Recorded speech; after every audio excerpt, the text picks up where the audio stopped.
आप सभी दोस्तों को दिवाली की ढेर सारी शुभकामनाएं। दोस्तों, तो दिवाली आने वाली है और हमारे घर की साफ सफाई शुरू हो चुकी है। तो सबको एक ही टेंशन लगी हुई है कि हमारे घर की सफाई कैसी होगी। तो चलिए, मैं कुछ छोटे छोटे ऐसे टिप्स लेके आई हूँ आप लोगों के बीच, जिसे देखने के बाद शायद आपके घर की सफाई करना आसान हो जाएगा। बिना किसी के सहायता के बिना भी आप घर की सफाई आसानी से कर सकते हैं। तो चलिए, आपको पहले छोटे छोटे कुछ चीज़ों की ज़रूरत पड़ेगी, जिसे आप सबसे पहले इकट्ठा कर लीजिएगा। जैसे कि हमारे पास एक ऐसे दुपट्टा पड़ा हुआ था। अगर आपके पास दुपट्टा या फिर कोई गमछा ले लीजिएगा, जिससे कि हम अपने बालों को, शरीर को अच्छे से ढक सकें, कवर कर सकें। तो ऐसे ही जो भी आपके पास हो ले लें। सेकंड नंबर में है एक हैंकी। हैंकी या फिर आप मास्क का भी यहाँ पे यूज कर सकते हैं। तो हैंकी अगर आप लीजिएगा तो इसे आप ऐसे त्रिकोण साइज में बना लीजिए और इससे आप अपने नाक और कान को ढक सकते हैं। इससे हमें नाक और कान में गंदगी बिल्कुल नहीं घुसता और बहुत ही अच्छे से कवर हो जाता है। तो आप रुमाल का इस्तेमाल करें या फिर मास्क का। ज़्यादातर आप रुमाल का ही इस्तेमाल करिएगा, ताकि डस्ट आपके नाक और कान में बिल्कुल नहीं जाएंगे।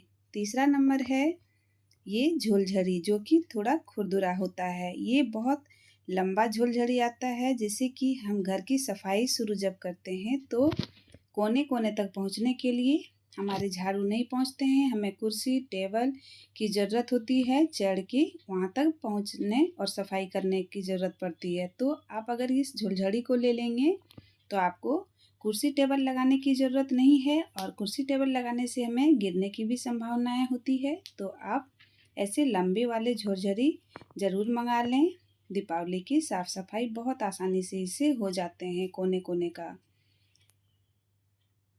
चौथा नंबर हो गया ये फुल झाड़ू। फुल झाड़ू एक आप मंगा लीजिएगा। इससे क्या होता है, जैसे कि सीढ़ियाँ, छज्जा या फिर कोई ऐसे घर के कोने होते हैं जहाँ पे झोलझड़ी से अच्छे साफ़ नहीं होते हैं, महीन से, मतलब अच्छे डस्ट नहीं निकलते हैं। तो उस जगह पे घर के एरिए को आप ऐसे फुल झाड़ू से अच्छे से सफाई कर सकते हैं। तो एक फुल झाड़ू की ज़रूरत होगी। फिर एक छोटा सा ऐसे सॉफ्ट वाला झोलझड़ी मंगा लीजिएगा। इससे क्या होगा, जैसे कि अलमीरा हो या फिर टेबल हो या फिर रैक हो, वहाँ की सफाई बहुत ही आसानी से हो जाता है। ये बहुत पतला पतला सॉफ्ट होता है। ये सॉफ्ट एरिया को साफ़ करने में हमारा बहुत ही ज़्यादा मददगार होता है। हमें परेशानी नहीं होगी, बहुत ही आसानी से घर की सफाई हो जाएगी।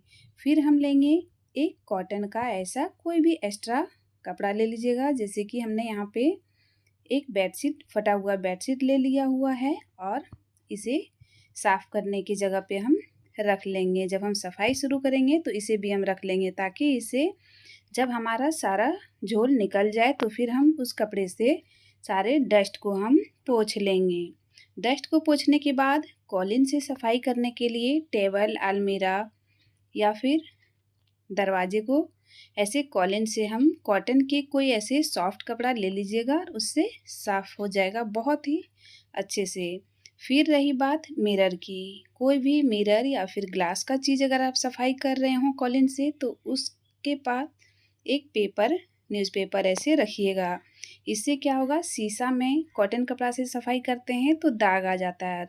न्यूज़पेपर से अगर आप सफाई करिएगा तो बिल्कुल भी दाग नहीं आएगा, बहुत ही क्लीन से साफ़ हो जाएगा और आपके घर एकदम चमकना स्टार्ट हो जाएगा। तो जब भी आप घर की सफाई करें तो आप इन सब बातों का अच्छे से ध्यान रखें, और सारे सामानों को अगर आप इकट्ठा कर लीजिएगा तो आपको घर की सफाई करने में बहुत आसानी होगी। बिना किसी की मदद लिए हुए आप घर की सफाई कर सकते हैं। तो इतने चीज़ों का आप मंगा लीजिएगा। आज ही मैंने मार्केट से सारे सामानों को मंगा के और सफाई करना शुरू कर दिया हुआ है। तो आप सभी को हैप्पी दिवाली।